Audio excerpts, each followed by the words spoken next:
What's good, fools? We're watching three creepy true supermarket horror stories by Mr. Nightmare. Let's check it out. These are pretty good.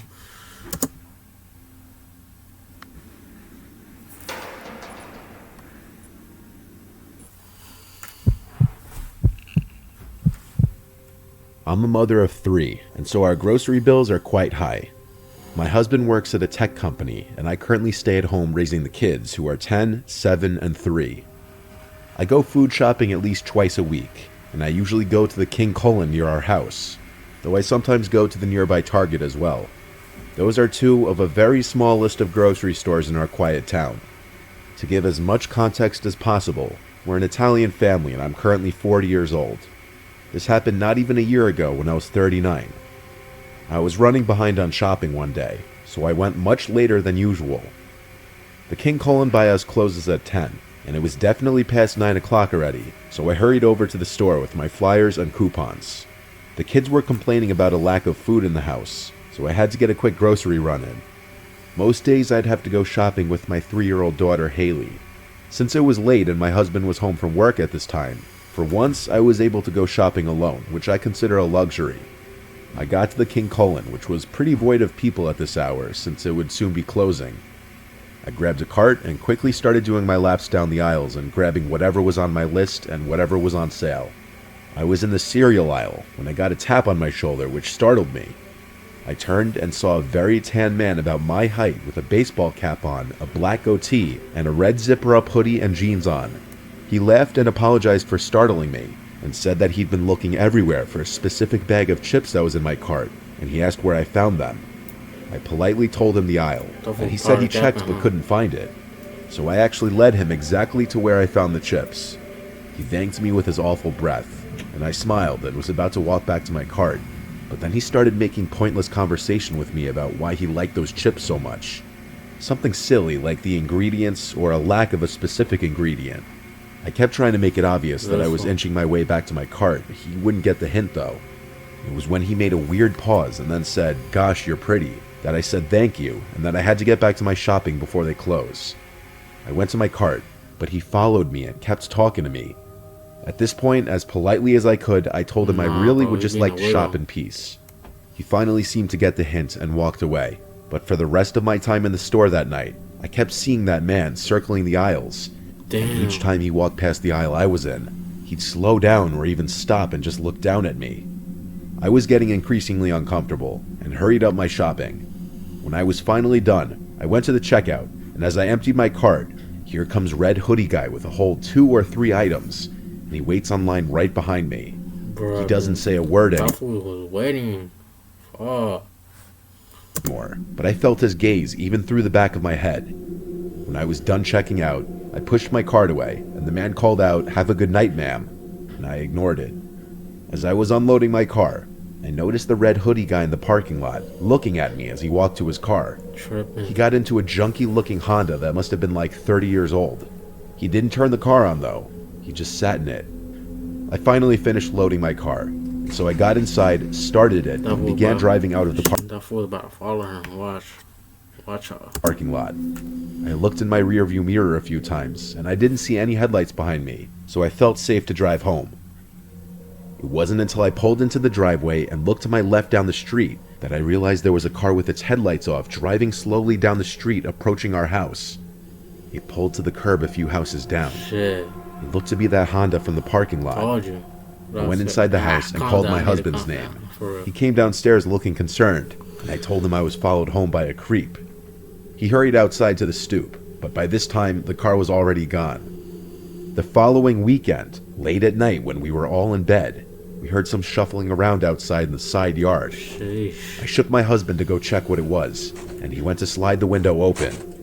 He saw someone right below the window trying to open the side gate to the backyard, but after hearing the window slide open, the man looked up and started to run. My husband grabbed the baseball bat from under the bed and ran outside. And when he came back a minute later, he said he saw the car speeding down the street and he tried to chase after it. He perfectly described the shitty Honda that the Red Hoodie Guy was driving. It was undoubtedly him. We phoned the police, and given the late hour, a police officer arrived to our house in under 5 minutes. I described the man and his car. Oh, we're back, y'all. My sister had a question for me. She was asking what's the control to turn on the volume and shit, because she thought it was a PS4 control. But I don't give a fuck, you know. Yeah, I really don't give a fuck. Was that he Just never continue. returned to our house, not after seeing my angry husband chasing his car on foot with a bat. It still remains uncomfortable that a creep like that knows where I live, though.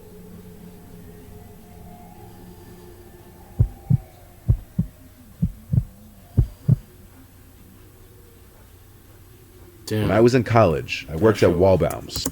That shit was a trip, you know. That shit hit me hard, you know. I just realized, you know, what the fuck, you know. I'm just wondering, like, what the fuck, like, what could that fool have done, you know? That's what, like, you know, makes me think about that shit. That's why I stopped there. My fault. Just continue. The one I worked at was a 24-hour one, so a couple unfortunate people would always be stuck working that awful shift. I thought since I was 20 and in college that my boss would never put me on an overnight shift. But unfortunately, I guess when she asked my school schedule and I told her I was off Mondays and Wednesdays, she saw me as a perfect sucker to stick on the overnight shift occasionally moving forward. One day I saw that I was scheduled for a Tuesday night from 12 a.m. to 8 a.m. I had to triple check the schedule to make sure that that was right. I felt sick seeing that, and when I asked my supervisor why I was put on the overnight shift, he told me if I'm over 18, I don't really have a choice. I considered quitting, but I needed the job and money, so I just sucked it up and decided I'd do it this one time and then tell my boss I can't do it ever again because I have to study for school. So I arrived at the store got priorities. That's right. At 12 o'clock and relieved my coworker Amanda. Half the lights in the store were out at this hour to save on electricity. There were a surprising amount of customers in the store when I got there. I guess more people than I expected would do quick midnight shopping runs. Past 1 a.m. though, the place was completely dead.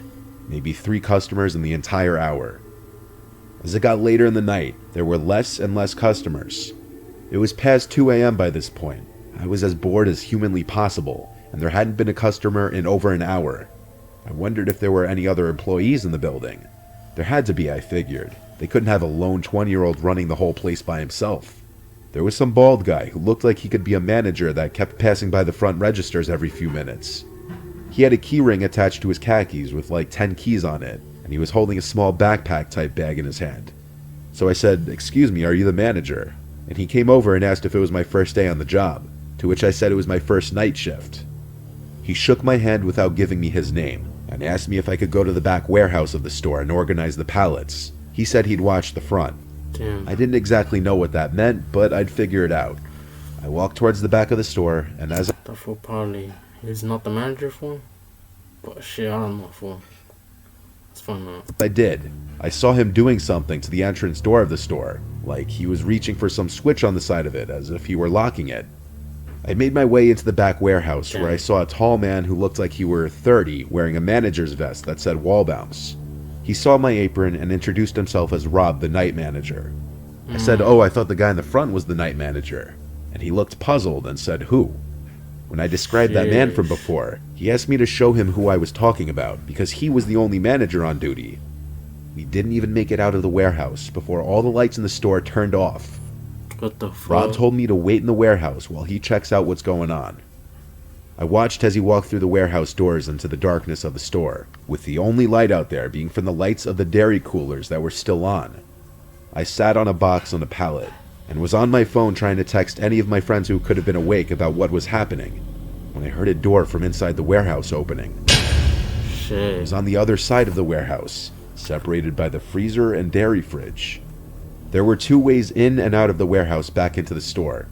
I still sat there, now with my ears perked up, listening for any sounds, when I heard quiet, slow footsteps getting closer, followed by a voice saying, "Hey kid, you in here?" But it wasn't Rob's voice. It was that bald guy's voice. I hurried out the warehouse doors into the store, but quietly. I jogged to the front of the store looking for Rob, but I couldn't find him. I called out his name, nothing. I grabbed my jacket and tried to open the exit door, but it wouldn't open automatically. So I tried to physically open it, but it was locked. I heard footsteps approaching from behind me, and I turned and almost screamed, but I realized it was Rob the manager. He flicked some lever or something on the top right of the door and unlocked it, and he said in a panicked whisper to hurry and get outside. He followed behind me. We left the store and he got right on the phone with the police, and I heard his whole conversation. He said he believed an armed man locked himself into the wall mounts and was probably trying to rob the place. I told him to tell the police that I think he was coming to harm me in the warehouse, which he relayed to the operator. He told me I should go wait in my car or leave. I'm sure because he didn't want the store to be held liable for anything if something were to happen. I went and sat in my car and just watched for a little while, and within 10 minutes there were at least 4 police cars outside the store. They all went inside for a while, and I didn't see whatever was going on, so I left. I didn't quit after that though. The next time I went into work, I was told all about what happened by my supervisor. The security footage showed that bald man circling the place, acting suspicious, checking if the coast were clear to do whatever he was planning to do after locking the doors. He cut the lights in the store, and the cameras showed him going straight to the warehouse where he told me to go. That's the scariest part to me, because if he were armed and robbing the place, he could have been on his way to put a gun to my head or something. For real. The camera showed him leaving through the emergency exit in the warehouse way before the police arrived. In the end, I never worked an overnight shift again after talking to my boss, and I stayed at that job for another few months. I'm not sure if that man was ever identified.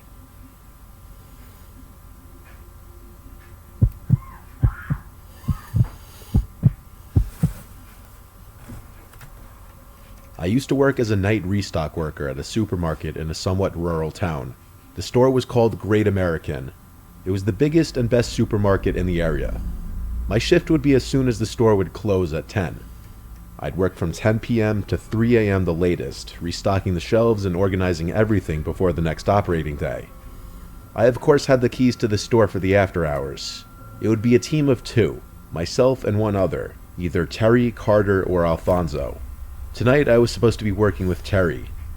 I arrived to the store and let myself into the back where all the inventory yet to be stocked was. I started my work using the pallet jack to bring a whole pallet of boxes out to the shopping floor. I started with the bread and nuts aisle, rotating the older loaves in the front and putting the newer loaves in the back. Halfway through, I realized I hadn't seen Terry yet. I walked to the back area of the store where the inventory was, where we'd leave our belongings. He wasn't back there yet. I left the back door cracked open with a door stopper for him when he would show up. So I went back to work for another half hour. And with still no sign of Terry, I once again went to the back of the store. He wasn't in there, but I noticed the back door was shut. I assumed that meant Terry was here somewhere. I went to open the back door, and saw the door stopper was outside, which I thought was weird that he kicked it outside instead of bringing it in. I called Terry's name and it echoed through the room. He didn't call back, so I decided to call him. He picked up, sounding like he was in bed, and I asked him if he was at work. He said he wasn't coming in tonight because he was sick. Suddenly I got the chills. Damn. I told him someone kicked the door stopper off the door, and he said it could have just come undone itself. Nobody else was scheduled to work that night. I told him feel better, and we hung up. I wasn't sure if I was convinced that the door stopper came undone itself, because I kicked it under the door pretty tightly. I did a quick look around just to make sure no one was in the back of the store, and when I didn't see anyone, I went back to work, though I felt a slight sense of unease the whole time. I was stocking the remainder of the bread when I heard a loud sound echo from across the shopping floor. Oh, mames. Okay, now someone had to be in here. I got off my knees and went to the middle aisle that intersected all the other aisles. I looked straight down the aisle and stood there for a hot second, and all the way on the opposite side of the store in the dairy aisle, a man dressed in black walked past the middle aisle, looking down in my direction.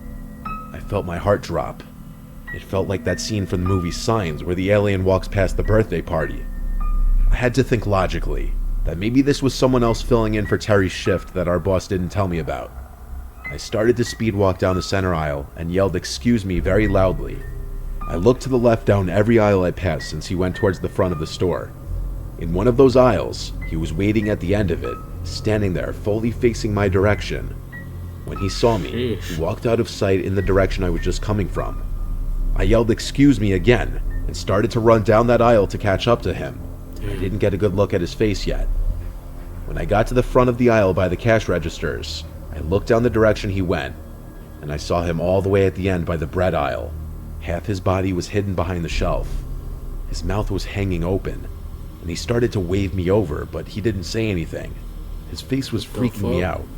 I attempted one more time to speak to him and said, "Who are you?" And he disappeared behind the shelf. I wasn't being paid enough for this. I went outside to sit in my car and call my boss. He picked up and I told him there was some random freak roaming around the store. He told me to get him out of there if I can, or call the police to get him out. I was not going to attempt to physically remove a crazy person from the store, so I called 911. I waited in my car until a police car showed up. I greeted the officer and asked him to follow me inside. We walked around the place looking for the man, and we saw him at one of the aisles again, creepily standing there again as if playing a game. When the police officer commanded him to come here, he actually listened. He was put in handcuffs, and he was the strangest man I'd ever seen. He kept smiling and looking at me non-stop, licking his lips. He had huge bags under his eyes. The only words he spoke were when answering the police officer, saying he was looking for a snack. I didn't like the way he was looking at me as the police officer was walking him back outside to his car. It was this menacing, threatening smile that I haven't forgotten to this day. I continued my work after that. Needless to say, I never left any of the doors open again. Sheesh. Yeah, you know what I'm saying? Shit, that'd be crazy, you know? Shit. Gotta be trucha, you know? With that shit, you know? You never know. But, other than that, thanks for watching. Peace out.